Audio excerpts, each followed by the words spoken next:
नमस्कार दोस्तों, बोले भारत में आपका स्वागत है। मैं हूं शांता सिंह।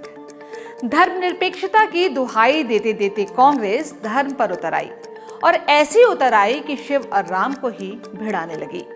और ये महान काम किया है कांग्रेस के अध्यक्ष मल्लिकार्जुन खड़गे ने छत्तीसगढ़ की एक सार्वजनिक रैली में भगवान राम और भगवान शिव पर बयान दिया था। हमारे यहाँ के जो कैंडिडेट हैं, शिव कुमार दहरिया, देखो इनका भी नाम शिव कुमार, अबे बराबर है, राम का मुकाबला कर सकता है क्योंकि ये शिवा है। मेरा भी मल्लिकार्जुन बोले तो मैं भी शिवा हूँ। खड़गे ने बयान दे तो दिया, लेकिन क्या राम और शिव में मुकाबला हो सकता है? क्या यही कांग्रेस की धर्मनिरपेक्षता की कसौटी होगी? भगवान शिव और भगवान राम के संबंध क्या थे? कैसे दोनों एक दूसरे के विरोधी नहीं बल्कि पूरक थे? ये हम आपको बाद में बताएंगे, लेकिन पहले ये देख लीजिए कि खड़गे ने राम वर्सेस शिव करके कैसे सेल्फ गोल कर लिया और बीजेपी को भुनाने के लिए एक भावुक मुद्दा दे दिया। प्रधानमंत्री ने कहा कि ये हिंदू समाज को बांटने के लिए खेला गया खेल है। वो राम भक्तों और शिव भक्तों में भेद देखते हैं, भेद करते हैं और भेद करके लड़ाना चाहते हैं। हजार साल से चली आ रही हमारी महान परंपरा, जिसमें राम हो, कृष्ण हो, शिव हो, मुगल भी इसे तोड़ नहीं पाए थे मल्लिकार्जुन जी, उसे अब कांग्रेस तोड़ना चाहती है। तुष्टीकरण के लिए कांग्रेस और कितना नीचे गिरेगी? कांग्रेस के लोग सुन लें कि जो राम को खत्म करने के लिए निकला था उसका क्या हश्र हुआ था। उत्तर प्रदेश के मुख्यमंत्री योगी आदित्यनाथ ने भी कांग्रेस पर हमला बोला। आपस में बांटो और राज करो, बांटो और राज करो, ये कांग्रेस की प्रवृत्ति रही है और अंग्रेजों की उस विरासत को ही कांग्रेस आगे बढ़ाने का जो कार्य कर रही है वह हर एक मुद्दे पर कर रही है। उसने जाति के नाम पे, क्षेत्र के नाम पे, भाषा के नाम पर समाज को बांटा है, इससे पहले भी बांटा है, आगे भी वो लगातार इस प्रकार के कृत्य कर रही है। कांग्रेस की कोशिश सनातन परंपरा को बदनाम करने की है, भारत की आस्था के साथ खिलवाड़ करना है। यही बात कांग्रेस अध्यक्ष अपने भाषणों में भी कह रहे हैं। खैर, ये राजनीतिक बातें हुई। राम और शिव राजनीति का औजार नहीं है, बनाया जाता है, ये अलग बात है। जिस राम से लड़ने का दम मल्लिकार्जुन खड़गे भर रहे हैं, वो राम भारत की महान परंपरा के गौरवशाली प्रतीक हैं, हमारी सभ्यता और मर्यादा के पुरुषोत्तम हैं। उनको बुद्ध, गांधी, कबीर, तुलसी, रसखान, अल्लामा इकबाल सब ने अपने आदर्शों, सपनों और ख्वाबों का हिस्सा माना। हिंदू धर्म की बुराइयों से लड़ते हुए बौद्ध धर्म की स्थापना करने वाले गौतम बुद्ध के बारे में मैथिली शरण गुप्त ने अपनी कविता में लिखा है कि कैसे वो राम को तब याद कर रहे थे जब घर बार छोड़कर ज्ञान की तलाश में निकल पड़े थे। हे राम तुम्हारा वंश जात, सिद्धार्थ तुम्हारी भांति तात, घर छोड़ चला ये आज रात, आशीष इसे दो लो प्रणाम, ओ क्षण भंगुर भव राम राम। जिस राम से लड़ने की बात खड़गे जी कर रहे हैं, उस राम को कबीर अपने पति के रूप में पूछते थे, अपने निर्गुण ब्रह्म को उसी राम में देखते थे और इसलिए कहा था कि राम मोरे पिया, मैं राम की बहुरिया। एक जगह वो कहते हैं कि आए न मोरे राम भरतार। जिस राम से शिव को लड़ाने में खड़गे जी पूरी शिद्दत से जुटे हैं, उस राम के जीवन पर रामचरितमानस लिखने वाले गोस्वामी तुलसीदास तो खुद को राम का गुलाम कहते थे। उन्होंने लिखा भी, तुलसी सरनाम गुलाम है राम को, जाको रुचे सो कहे कछु कोई, मांग के खैबो मस्जिद में सोईबो, लेबो का एक ना देबो को दोई।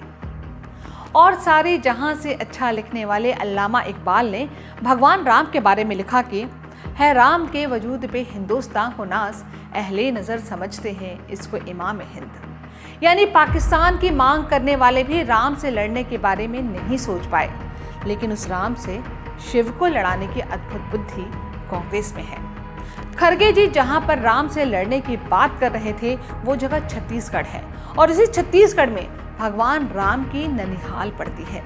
अपना नहीं तो कम से कम भूपेश बघेल के बारे में तो सोच लिया होता, जो अपने राज में छत्तीसगढ़ में माता कौशल्या महोत्सव चलाते थे। पता नहीं कांग्रेस के साथ ऐसा क्यों है कि राम उससे ना उगलते बनते हैं ना निगलते। राम मंदिर का ताला राजीव गांधी की सरकार के समय खुला और जब तक कांग्रेसी इसका क्रेडिट भी लेते हैं कि हमने ये ताला खुलवाया, लेकिन फिर अदालत में जाकर राम को काल्पनिक भी बता आते हैं। अब राम से शिव को लड़वाने का चुनावी आइडिया उसके अध्यक्ष को आ ही गया है, तो याद दिला दें कि जिस राम के नाम पर कांग्रेस नाक भौं से कोड़ने लगती है, उस राम को अपने दिल में बिठाकर रखते थे महात्मा गांधी।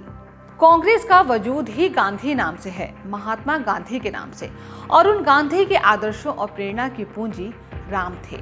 जब नाथूराम गोडसे ने उनको गोली मारी तो उनके मुंह से निकला था, हे राम। तुलसीदास ने लिखा है, जन्म जन्म मुनि जतन कराही, अंत राम मुख निकसत नाही। लेकिन गांधी की जुबान पर राम थे। उस राम से लड़ने के लिए शिव को आगे करने का आइडिया कांग्रेस की बुद्धि की बलिहारी ही है। अब इसका चुनावी असर क्या हो सकता है, तो चलिए ये हम आपको बताते हैं। पहला तो ये कि कांग्रेस ने बैठे बिठाए बीजेपी को एक बड़ा चुनावी मुद्दा दे दिया है। दूसरा, बीजेपी इस मुद्दे पर हिंदू वोटों को लामबंद कर सकती है, क्योंकि राम और शिव एक दूसरे से अलग नहीं हैं। कैसे, ये हम आपको आगे बताएंगे, लेकिन पहले आपको बताते हैं इसका तीसरा असर। कांग्रेस की छवि एक ऐसी पार्टी के रूप में मजबूत होती जा रही है जो मुस्लिम तुष्टीकरण के नाम पर राम का अपमान करती है। तो चलिए अब जानते हैं कि राम और शिव के संबंध क्या थे। तो दोनों देव एक दूसरे को अपना ईश्वर मानते थे। भगवान राम के बारे में तुलसीदास ने लिखा ही है, अंसन सहित मनुज अवतारा, यानी विष्णु का अंश लेकर मनुष्य के रूप में भगवान राम ने जन्म लिया था। और शिव के प्रति उनके मन में कितना अगाध आदर था, इसे आप इस बात से समझिए कि लंका पर चढ़ाई से पहले समुद्र पार करना था तो समुद्र के किनारे उन्होंने शिवलिंग की स्थापना की। 12 शिवलिंगों में शामिल उस शिवलिंग का नाम सेतुबंध रामेश्वरम है। वो राम स्वयं भगवान राम ने अपने नाम से जोड़ कर दिया कि संसार इन्हें राम के ईश्वर के रूप में याद रखेगा। तुलसीदास ने इस पर लिखा है, परम रम्य उत्तम यह धरनी, महिमा अमित जाय नहीं बरनी। करहु इहाँ शंभु थापना, मोरे हृदय परम कल्पना। रामस्य ईश्वरः यः सा रामेश्वरः। जो राम का ईश्वर है वो रामेश्वर है। जिसकी मन में परम कल्पना ही शिव हो, उस शिव से राम को लड़ाने की जरूरत करने की अद्भुत कला में कांग्रेस अध्यक्ष मल्लिकार्जुन खड़गे ही पारंगत हो सकते हैं। और हाँ, भगवान राम की पहचान हनुमान जी से भी जुड़ी है। हनुमान जैसा भक्त राम का कोई और हुआ नहीं। वो हनुमान भी भगवान शिव के ही 11वें रुद्र रूप थे, यानी शिव के अवतार थे। हनुमान संसार के ही नहीं, स्वयं राम के भी संकट मोचक थे। तो ये पूरी राम कहानी इसलिए सुनाई कि कुछ भी सोचने बोलने से पहले कांग्रेस के नेता भी पहले कुछ पढ़े लिख लें और राम और शिव के संबंधों को जान लें।